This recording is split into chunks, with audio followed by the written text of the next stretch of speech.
The 15-member United Nations Security Council, presided this month by Russia, has adopted a new sanctions resolution against North Korea in response to a third nuclear test conducted by Pyongyang on February 12th in defiance of existing United Nations Security Council resolutions, which basically ban any kind of nuclear testing by North Korea. And this latest resolution was drafted by the United States and China during 3 weeks of negotiations and adopted this Thursday unanimously by the Security Council.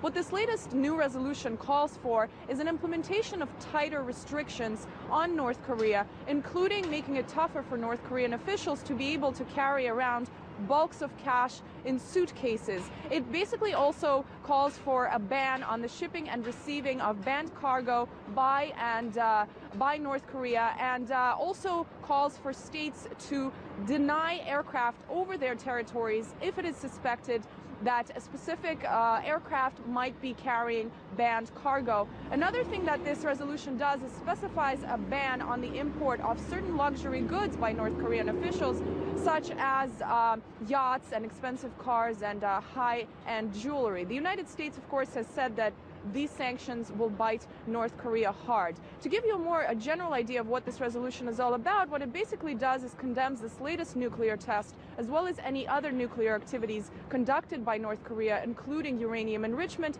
It also bans any further nuclear tests and calls upon North Korea to return to the Nuclear Non-Proliferation Treaty. And most importantly, the Security Council, in this text, calls for North Korea to return to six-party negotiations. And this is something that has been reiterated several times earlier today. Now, in terms of North Korean reactions, we have to say, of course, that North Korea has said, in awaiting for this resolution to be adopted, that it would, as a threat for this resolution, basically cancel the existing ceasefire of 1953, which put an end to the Korean War. This Thursday, North Korean officials have threatened with a preemptive nuclear launch if Pyongyang were to be attacked by another country. And this is, of course, a hint at the United States, because this week the U.S. has kick-started joint military drills with South Korea on the border between the two Koreas, something that Pyongyang has dubbed an open declaration of war. And we have to mention that analysts, of course, are saying that North Korea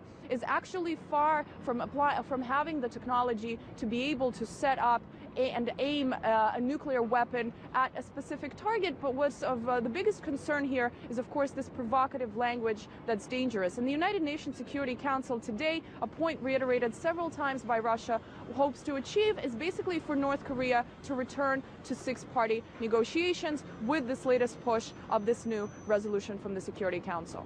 Anastasia Churkina, RT, New York.